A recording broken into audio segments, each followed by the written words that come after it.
Welcome to the first Echo podcast. We're shooting live from 7100 Fairway Drive in Palm Beach Gardens, Florida.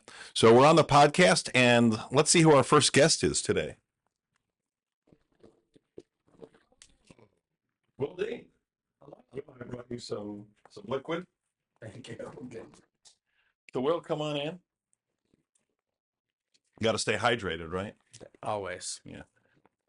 So I'm Jeff Lichtenstein. I'm the owner and broker of Echo Fine Properties, and this is Will Dean. Will's been here how many years? Since 2014. 2014. So Will is one of our better realtors here. Sells all sorts of properties and got his start in rentals, and knows just a ton about rentals. So what is happening in the rental world? Rental market has slowed down quite a bit. And I think it's going back to seasonality, where people are moving locally in the springtime, summertime, around the school year, and the as a result, activity has slowed down a lot. So we're experiencing a change that has not been happening for quite a while. So is it parallel what you're seeing in the single family home resale market? Yes, it's caught up. Where the rental market previously was a lot busier, it's slowed down and is now more closer to where the resale market is. Yeah. Is it still a better investment? Because I read that Florida was one of the few markets in the country where buying and selling or buying was a better option to buy for a homeowner than renting right now. I think it depends on the individual situation. If someone's going to move down here and they are somewhat familiar with the area and they're going to plant roots, buying may make more sense in the long term, as where if somebody's hopping around from job to job, there's a lot of uncertainty. Trying before they jump in is a better way to go. So, for what I remember, is like the pandemic happened, and everybody's in these, have got their year rental, and they are at different times they're up. So somebody could be up for renewal in July, or somebody could be up for renewal at the beginning of the year. They're all haphazard times. So then the pandemic happened, and everybody thought maybe, hey, the market could go way down. So landlords wanted to keep, I assume, their tenants in place. So people signed a new lease, but then all of a sudden there was this giant inflation where prices started going up in the resale market, and prices went up 20-30% at times, but rentals lagged because people were still in their agreements. Mm-hmm. And then all of a sudden then you There was had a massive wave and pandemic, just all out madness with multiple offers and fights to get the property. And Jerry Springer is right in front of my eyes. That is slowed down, and that's a big shock for a lot of landlords who have been hit with massive cost increases. I was just on the phone with a landlord of mine, and they're talking about increases $500 a month. That's a lot. That's a massive increase. off of what price point? It's around $1 million home, and they're newer construction, well, newer roof, newer mechanicals, impact windows. So not a home that's falling down and in need of updates. That impacts the bottom line, insurance and carrying costs. So is the rental market, what's the inventory like right now? Inventory is a little greater than it was. There's not an abundance of inventory, but there's more vacancy than there was. Not So it's kind of paralleling what's going on in the resale market in People aren't moving. The cost to move, just to movers, the whole process has gone up along with everything else, and people are a lot more sensitive. They're tighter with their wallet, and they don't know where things are going. are prices moving up right now still in the rental world, or have they stopped? Stagnant, more stagnant. Okay. They plateaued. I don't see them increasing. Similar to the resale market. So for somebody who's never rented before, just let's talk about it for somebody who's not the landlord, but you're looking to rent a place, and they're coming down here and they're calling everybody, and then they think that let's go on a tour and look at 10 places. What's the real world like on the rental side if you're looking to rent a place? I think the biggest point is understanding what you're getting. Rentals work differently in different locations, but it works differently in an apartment or a single family home. If you're renting in a managed community that has an on-site manager and someone will come change the AC filters, the light bulbs. That's not going to happen in a You don't change the light bulbs, no change. Well, in some places they will change the light bulbs. but you don't change the light. I'm not the right person to call. No, not me. Do not call. Uh, but those types of issues that or items that are maintenance items are taken care of in a multifamily I community. think people get into a rental, whether it's a seasonal rental or a long-term rental, and they think that they're in the Ritz-Carlton somewhere. You are not in the Ritz Carlton, so expectations, and even in the Ritz Carlton, what am I getting? What am I expected to do? What is the landlord expected to do? I have several one liners, corny as they may be, that I repeat often. One of them is rentals are contractual dating. Once you sign a lease, you are dating for the year. Know what you're getting yourself into.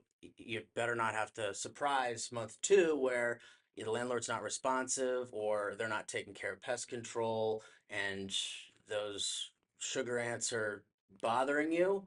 You should have known that day one and you wouldn't be upset now. And things will come up, day in the life of living, but who's taking care of what helps for a smoother ride. When you're looking for a place, so let me go back. What I think some people think that they're going to go on a tour and they're going to have all the time in the world to go find these places, and where you have to make urgent decisions in here, and a lot of times you are looking at pictures and things like that. It's always a good idea to have somebody, if you can see it in person yourself, that's a good idea. If you have friend or family in the area, have them preview it. That's a good idea. Sometimes pictures aren't always up to date, but people's expectations are often unrealistic.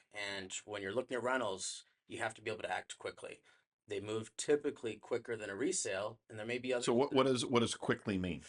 could be a week, could be 24 hours. If something's priced right and we're in, say, June, there may be three other people looking at it. And the owner is looking at, or the agent's looking at your credit, your income. So you're essentially going to a job fair and you're in competition with others. The competition sometimes may be fierce, it sometimes may be uh, lax, but you have to be able to move quickly. And you should generally be looking to sign a lease to move in within 30 days. If the property's vacant, the landlord's paying for those carrying costs. They're not looking for a vacant town, home, or condo for a number of months. They want it rented as soon as So possible. what are common mistakes that when somebody's renting a place that they don't put in a contract that they're not asking? Who is responsible for what maintenance items, and if the landlord's responsible for them, are there specific vendors? Are they contacting the landlord? Is there a property manager? Are they contacting the vendors directly? Um, that's the biggest issue where the problems come into play. The other is termination. If somebody moves down here for a job transfer, things don't work out, what are they responsible for the entire lease until it's re-rented? Are they able to get out with a 2 month notice and paying a penalty? How much notice do they have to provide? Those are It's all, like a prenuptial agreement. that's a good way to say it. Yeah. Uh, so those things are problem points which you should know when you're signing a lease.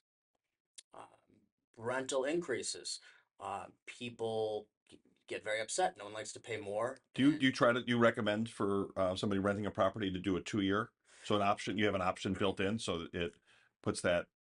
that's good for a tenant because it guarantees them a specific rent for a longer amount of time. So it helps uh, prevent the peaks and valleys that rents typically go up. On the landlord side, you're locking yourself in for 2 years. So if you have a tenant who's not doing what they should, they're causing issues, they're not paying, you're locked in for 2 years unless there's clauses that they need to obey the lease terms. So there's pros and there's cons, but for a tenant it is one And of it makes it harder to sell for a landlord too, much harder. because the tenant doesn't really want to show the They property. don't Right. want to show the property, and if they're paying under market rent, they most likely don't want to leave. So they're not going to make it easy to put themselves in So a what does a landlord have to do on the due diligence side when they're taking somebody in? risk management, how qualified the tenant is, how what's their income, what's their credit. If they have a 700 credit score, do they have debt? How much debt? When I look at a tenant's application, I'm looking at risk. Is this somebody who's stable, or are they moving from place to place every year, and their income's coming from a bunch of different places? Those are things that are important.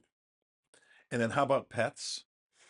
Because everybody, what I've ever dealt with, I've got a little show dog that stays in the crate all day and Every never goes potty. My experience with pets, I recommend landlords allowing pets. Pets generally are taken better care of than the spouse. They're getting better food than the spouse.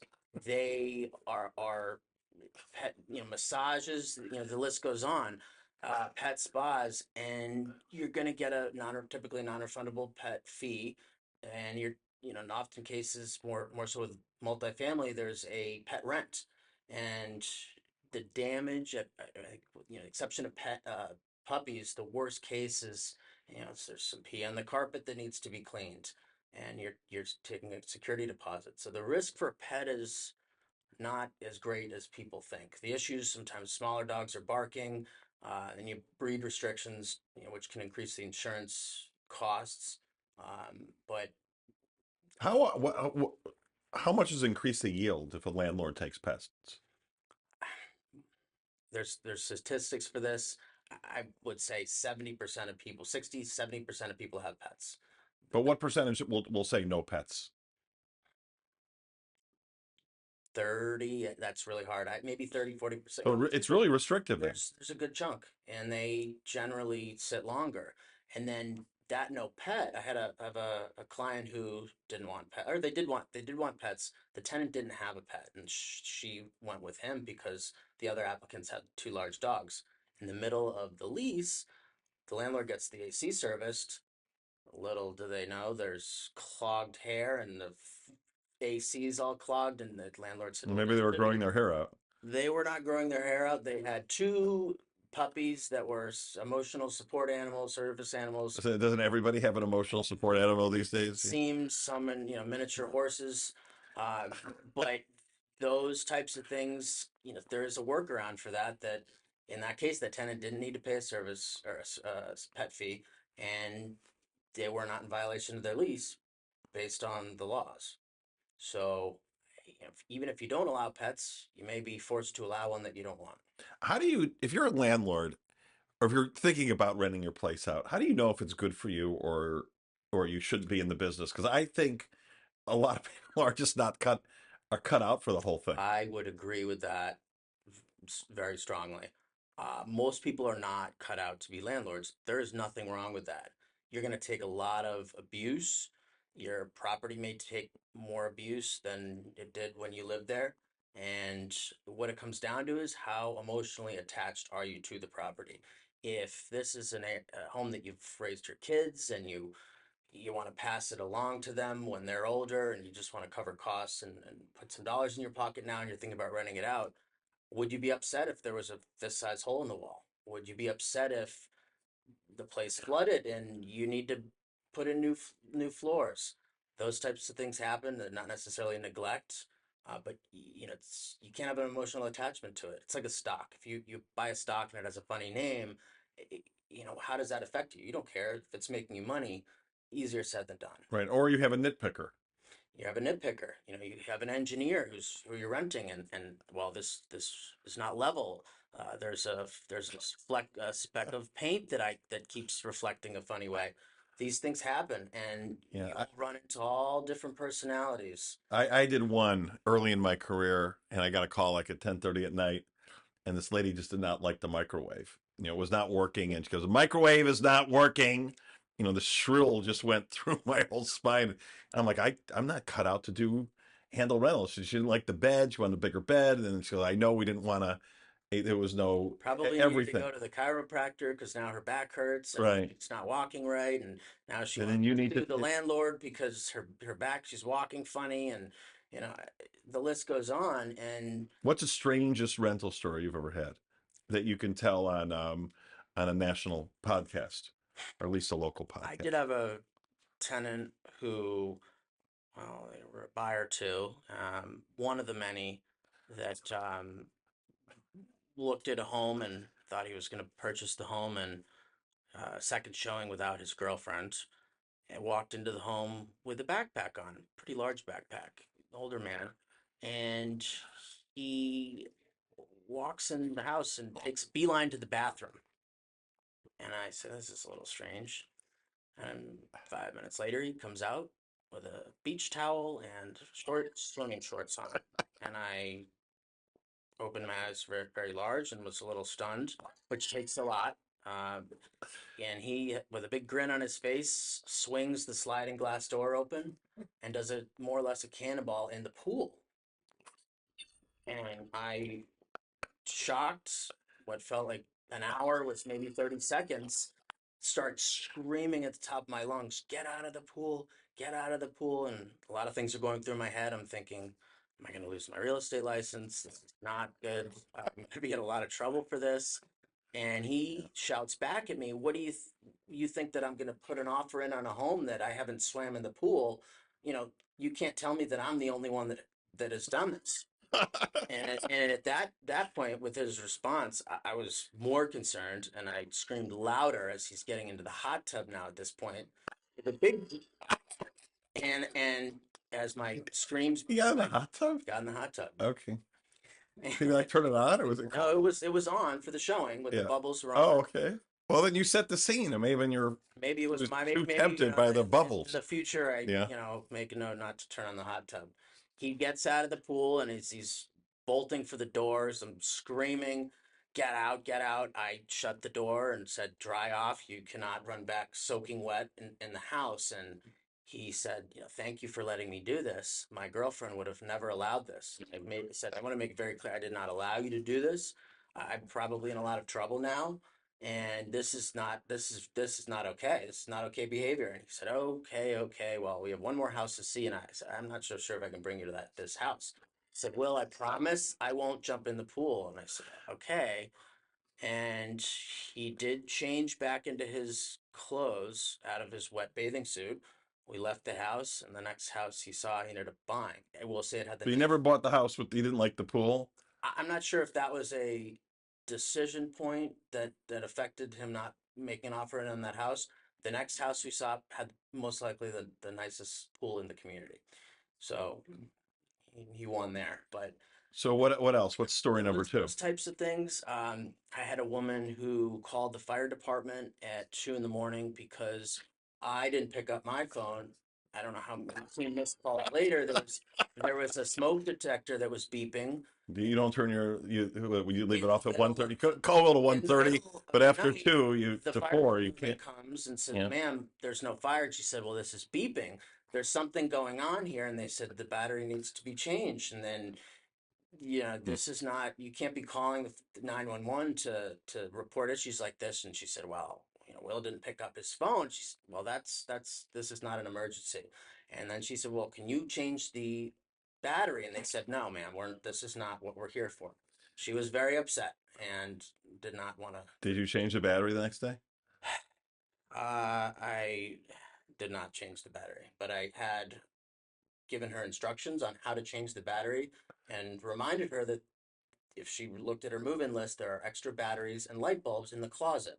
Meanwhile, To read you did your job. You had the move-in list. read your move-in Yeah. checklist and any information. A lot of the questions that you Hmm. have during your stay are going to be answered, and make it a smoother, Don't smooth. call 911 for this. That's not a good use of No. 911. What's another one? Um, Toilets not flushing as We don't need to hear those stories. quickly as they Oh, not as could. quickly as they could. Yeah, as quickly as they could, and In Australia, they go the other way. They think some maybe it people was somebody from appreciate a there. strong flush, and this is not a strong flush.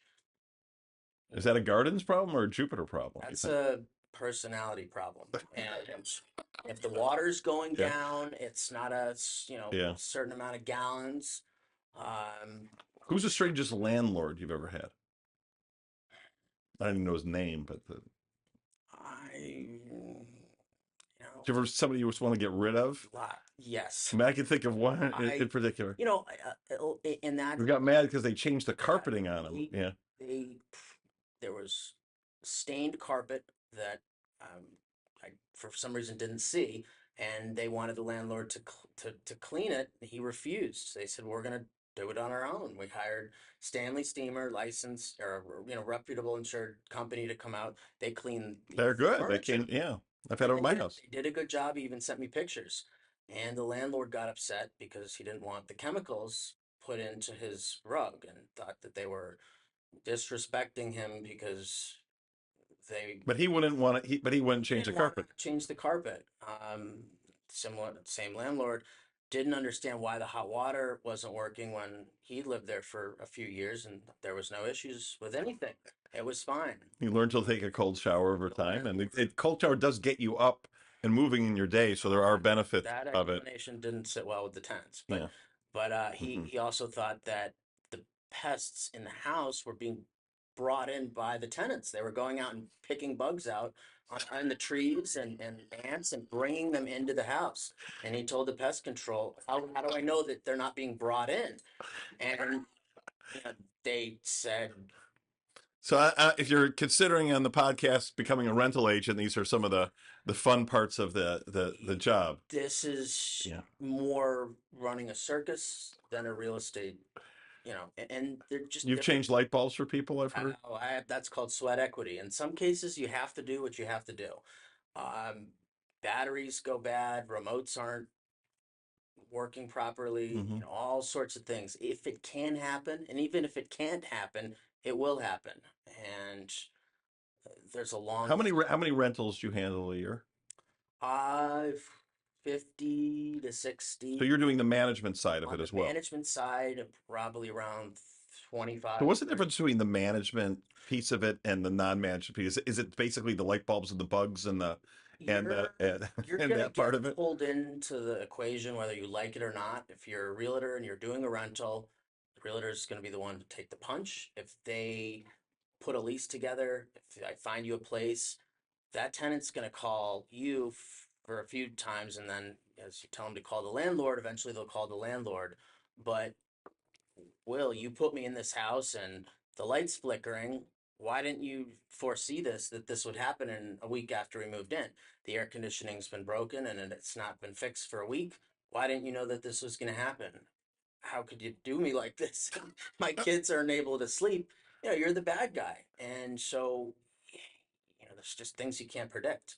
Uh, I, But you have a very low complaint rate, and all kidding aside, and know how and really run a smooth ship for rentals. I when I first started doing residential real estate with, at the time, Jeff Realty, which is now Echo, way back when, I started doing a lot of rentals and We're a just, pod as Echo because we have the whole dolphin thing. So the podcast is I view the rentals as relationship building tools. And if you set an expectation, what you're going to do, almost more importantly, what you're not going to do, it's extremely important. You're not over promising. And if somebody knows what they're going to get, at the end of the day, they're going to be happier. No one likes to feel like they've been tricked or ripped off or you know, or just lied to.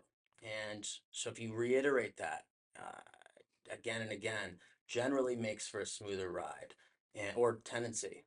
And the other is communication. If I was renting a property and the air conditioning wasn't work, I wouldn't be happy either. Had a washer break, multiple washers break this past month and a half. do you call up your rental agent? Well, I try to work smart, so they're not calling, they are emailing, or they're putting a note into a software online. They'll still call, that call won't be returned, but they'll get a response very quick. And that washer will get either fixed or replaced as quick as I can, because I wouldn't want to be in that same situation. There are things that are out of my control. If Home Depot is not able to deliver on a weekend, can't control that. Yeah. And a lot of what you do though is you're in very early in the morning. Will works a lot of hours, but I think you take care of it and you get yourself organized by getting yourself ahead of it because it's a lot of work to handle all this A lot of in the stuff. weed stuff. So if you don't have systems to respond to these quirky issues that come up, you're going to be in trouble, and they're gonna suck your time down, and you're not going to have time to do anything else. And I think when we get a new agent in us, a lot of them, rentals are a good place to start because you get a lot of at bats, doing all sorts of different things and meeting people. But you have to have if you don't have thick skin, this is like not a job you'll do well. Rentals, another one liner, rentals are giving back to the community and charity work at its finest, which it really is. You're not earning, the larger You commission get a check. tax deduction off of this type of thing. I should be. IRS should change their guidelines. For Forget new that the churches and the temples. It's if you're doing rental work, rentals, then yeah.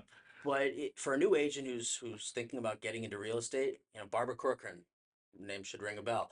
She built her business with rentals as well, and you will take a beating. There's a lot of pain that you'll go through, but you'll learn the communities, the ins and the outs. You tell me a community, and I can rattle off floor plans and a lot of information that the average agent wouldn't be able to. So you learn the ins and the outs. You also learn how to deal with challenging situations, which on a smaller transaction like a rental, that's the time to learn. And if you go sell a home, which is a larger price point, situations may not be the same, but the personality issues will come up. Uh, inspection stuff will come up. The door is opened and you're a lot better. And you end up getting a lot of your people if you do a good job on the rental side. A lot of them end up buying with you too. And that's what I looked at when I started doing rentals. I was looking at long term. If I do a good job for somebody and they're happy with the service that I provide, if they buy, most likely they're going to use me. That landlord who sells, they're happy with the service that I provide, they're going to use me. And that's doesn't always happen, but that's the goal. And the better job you do, the better chances of that happening. So you're running this class. I think next week we have some new agents in here. So what is your message to them, and how do you prep them for the rental the Don't rental look world? at rentals as a dollar menu coupon commission check. View this as $1 million sale and put as much And you're effort. because you're in the public thinks, oh, I gave him the rental deal. It's there is no commission check. It's like a nice lunch somewhere. There's a reason why Maybe a there's J. more gray Alexander's. hairs on my head than there was a few years ago. But if you put a lot of effort in and you're working with someone who's a decent person and they recognize the effort that you're putting in and you're helping advocate after they move in, you don't need to do that. But if you've moved in and there's issues and you're helping advocate and you're getting things done for them, not for the entire lease, but for the first week or so and they're settling in, generally people will appreciate that. And if And you're I think the renter needs to know when you're representing somebody how much work goes into it, and that you're really doing it with the hopes of earning their business Mhm. long term. And when you go to an open house or you're looking for something, make sure you're working with your rental agent, assuming they did a good job, for you. they're doing this to help. The dollars that you're earning on a rental are nominal at best. And there's a lot more time that gets put into it. HOA approvals, paperwork that goes into it. Well, the other thing is that there's a lot of bad rental agents out there, and a lot of them are actually agents who list property and they do the off. They're not in the rhythm of doing rentals, so they have one or two rentals in there, and they may be a good listing agent, but they're a terrible rental agent. They don't return calls, or they don't, and there's bad information in MLS as well. A So lot of, rental agents are the bottom area of realtors in Florida. Most there's a lot of bad realtors A in lot of Florida. realtors in Florida. There's a lot of bad realtors in Florida, and then there's rental agents, and that's the bottom of the barrel. And so, oftentimes these are part-time agents trying to get into real estate. And then it's in general. I think we have. I looked at us compared to like the Roanoke, Virginia area once. I was talking to a broker there, and we have per capita, per population, about 4.5 times as many real estate agents, licensed real estate agents. Yeah. So there's reasons for that. One is it's easy to get into. It sounds, sexy from the outside, and everybody's like, it's like that MTV thing. Luxury Oh, realtor. yeah, Everyone's a luxury. luxury. Everybody's a luxury real. Everybody's, and they get in, and it's like there's a lot of work to do, and it's not so easy. And you're paying for your health insurance, and there's no 401k, and there's no income coming in, and all of a sudden, like, it it becomes an issue. And then I think you have, there's unlimited jobs here. I mean, everybody here is they're a doctor or a lawyer, or they're a financial advisor, or they're in our profession, or they're a mortgage broker, or they're in the or they're in food the business or food medical, and business. that's it. Yeah. So a lot of this is second time, or second job for somebody, or Or they're posing. yeah, or You know, they're it looks good on the looks. business card. You want a business card, and it's I'm a luxury real estate agent. there are a lot of luxury real estate Yeah. agents in Florida. Luxury is not a price point; it's a lifestyle. They say, but uh, your living situation, you don't want to drop in the hands of somebody that really doesn't know what they're doing, because your living situation could not be what it you think it is, and could fall apart really quick. So it's important to have somebody that that they know the ins and the outs, and they do this full time. If I can't pick up my phone for 6 hours in the daytime, not at 11:30 to change a light bulb, your deal may not get done, and then your living situation that you were so excited for may not happen. Why is a buyer, because there's more disloyalty and more and maybe there's more urgency to get a rental is what ends up happening, or the buyer's confused. Why do they need to stick with their agent once they pick whoever their agent is? Well, you know, an AI, no, because you end up, if you're looking for somebody, it's a lot of work. And then when they go south on you because they're squirrel and they're going from one website to the other, um, I, is there just confusion I with the think whole thing, or I think confusion is a common excuse. Uh, it's simply unloyal. They think the realtor is getting compensated. I can't tell you how many times when I did have a echo on the back of my car that I was told it was oh, it's very nice of your brokerage to give you a car. It's nice that they give you a car, and I would laugh and give them a good explanation of that. This is they're not only giving me a car, that they're not paying for my cell phone. This is not a W-2 job. This is sink or swim, and you should have jumped in the pool? and but that is confusion, and they think they may get a better deal, which isn't the case. Uh, and And then what happens is that's why a lot of agents don't want to do rentals also, is because you're working on something and then you call them up and they say, "Oh, I found something." mhm, And it's like, you know, you're not getting paid for that. If they looked at it, I think the same way their job, you know, if you go to, you know, my wife's an LMHC, somebody sees her for an hour, there's a paycheck at the end of that. Or mhm. you know, you talk to a lawyer, you know, That's or whatever the profession is. Usually, you know, if you're a school teacher, you're lawyer. getting. You call them for advice, and they're, however much an hour it is, you're giving them a credit card before you even get on the phone. With this, it's based on Your lawyer takes referrals. credit cards? No, not my lawyer, but in general, they're getting paid up front, and this is not the case with real estate, and people don't realize that. But I think a lot of it also stems from expectations not being set up front, and not always, but letting the client know that you're going to put in a lot of work for them, and the compensation's not uh, extreme, and you need to work with that one agent. How bad is the long-term rental situation? Meaning there's a lot more homes today being used as short-term Mhm. Airbnbs, and it's taken out a lot of the long-time landlords. And we don't have in, especially like in Palm Beach County, east of 95, east of the Turnpike, there's no more land left. Mhm. So what's going to happen to the rental world in here? Are people going to have to go farther north to like Port St. Lucie and get a rental there if they're in working here? Is that just a reality of how our market has I changed? think in our market that has changed. As of very recent, I've seen a lot of communities instituting tighter rental restrictions, Right, meaning you cannot rent the home for the first 2 years of ownership. That's gonna it's going to discourage corporate investors coming in. Short-term rental restrictions.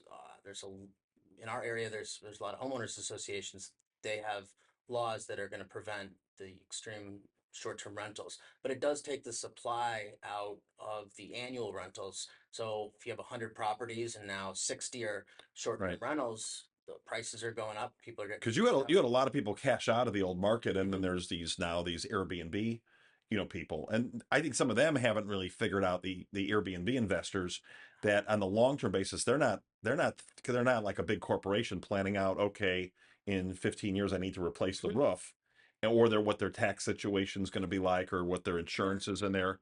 So, or if a style change happened, then modern white isn't in style anymore, and it goes to Mediterranean again, or whatever the next thing is, and they're gonna have That's to redo the whole place. that's an important point, and it's something that I run into with landlords not budgeting. I'm setting up the rent, they're getting checks, but they're not expecting these large capital costs. I had a landlord in Jupiter who's pretty savvy, and she wasn't expecting, but she was ready. An air conditioner broke, she's replacing it. A lot of smaller landlords who aren't as experienced don't budget for that. $5,000 a month comes in, they're not budgeting for their taxes, future repairs, capital expenditures. And in my mind, if you're not doing that, you're not running it like a true business. You have to have a budget. This is the same thing as anything else. Money comes in, money comes out, and there's money that has to be allocated for expenses. Generally, that's around 50% of the rent, which seems like a lot, but it is. And you've got to plan for vacancies, Mhm. where somebody's not paying for it. Is that number 10% typically? 10% vacancies and collections, yeah. Yeah. The issues that I'll run into are more repair related due to no one's fault. They're just, stuff doesn't last forever. And I think if you have a good tenant, you don't need to suck everything out of them. And if it's a little bit less you Mhm. get on the rent, you're better off Much with better. a tenant who's going to make your life, more At the palatable end of the and day, things. it's time. If you have a good tenant, you don't want to squeeze them to the point where they're going to be put out, and that's important. Be good tenant, life is good. Bad tenant, life is not good. It's another one liner. That is the truth. And why did you get into real estate, Will, originally? Or give a little background. You're from the Boston area. Can you do the yell? Park the car in Harvard Yard. No, not that yell. You're famous. Yeah. So I'm not as enthusiastic. yeah, Will's related to Howard Dean. That's your uncle Yes, who ran for president and almost became president until he opened his mouth. got excited. Yeah. Um, why did I get into real estate? If I were to say that I was looking to help people, that would be false. I'd better off save the whales. Uh, it interested me, and people interest me. It's always changing. There's something new that happens every day. I learn at least one, two, three, or a lot more things every day that I could never thought that would come across my desk. Uh, Well, I think you like the act. I think there's two things. One is I do think you do like helping people more than you realize because I say you fight for your client. Like some of it is you're competitive and you want them to get, I you. I want mean, to win. I want to win. right. I like to win. Like more, but maybe more than others. I like the challenge. I like knowing that at the end of the day, if I'm not doing as much business as I want to, there's nobody else to blame but myself. You can complain and woe is me, but work harder, smarter, and you drive the ship at the end of the day. There's tools that you're given, but it's up to you. It's not just showing up. And I said this for a long time. I would much rather get paid to work than to show up for work. And if you're working in an office job, which is nothing wrong with that, you're secure and stable. You're getting benefits, but you have potential to do better when you're working for yourself. Real estate, you can touch it, and it's a way to grow wealth, and it affects everyone. So there's a lot of different variables with it. Yeah, I think bottom line, it interests me. What is the difference, when you transition, because you're now doing a lot of sales and you've done a lot of multi-million-dollar transactions, especially a lot out in that whole, Avenir area, Bay Hill Estates in there. What do you think was the major difference when you transitioned there as an agent? I'll never forget my first sale, and I think this translates to the others that when I did my first sale, I remember Oh, I remember that. standing in the lobby, and I asked you when I came into the office with a closing statement and a commission check, and I said, "Well, what do I do now?" And you jokingly said, "Well, on to the next," and said, "Go grab a drink." And in my mind, I laughed, but in my mind, doing all these rentals, when I moved a tenant in or I signed a lease, then the problem started, not during the deal, but after. And this was a little different. So the less complicated getting in the weeds, sales are more straightforward than rentals. There's not as many variables, and they're oftentimes quicker. No, not quicker, but there's more straightforward. Did you get your sales sense from your mom or your dad, or where did that come from? Probably my dad. Um, I at a You have young there's age, 5 of you, right? five. Yeah. I am the more energetic of the five. Um, I, at a young age, I actually got in trouble. I got written up when I at my Oh, first job. I came into work. I was 14 at the time, and I think it was 7:45, and the child labor laws 8 o'clock. And I'll never forget. Was working at a grocery store and was the only one that spoke English, and everyone is. I thought they were making fun of me. I didn't know what they were saying, but came maybe in they and were making fun of you. they probably were. And I brought into the basement of this grocery store, which smelled like very bad. And they're telling me that this violation is going to go in my permanent record. And I'm thinking I'm going to never be able to get the job I want We because hired him anyways. and I got they got very upset with me, but that was looking back, it was because I was early. I was earlier than they allowed per the statute, but having a drive, not giving up, falling down, getting back up again, and easier said than done, but focusing on what you can control, not what you cannot. Things aren't going to go your way, but just keep moving forward. Don't give up. Point the fingers. You look at yourself. What can I do better versus, well, things are horrible and woe is me. You can't think like Woe that. is not will. No. So I think we have 5 minutes. Is that what we have left? So I think we're about done. This is our first podcast. Will? How do you think it went? I don't know. You guys tell me. Camera shy guy, pretty good, right? Yeah, yeah. Is there anything else you want to say to the folks on the other end of the lens, Will? No. Thank you for tuning in. All right. We don't have an ending, do we, Rob? For a podcast? Is there a good ending we should do? We don't have a catchphrase yet. Okay, so people out there, give us some comments. What's We do need we need an ending, catchphrase. Yeah. Anyhow, we'll have to figure We'll figure that out the next time. we'll figure it out. So anyhow, for Echo Fine Properties, the podcast, Will Dean, myself, Jeff Lichtenstein, over and out.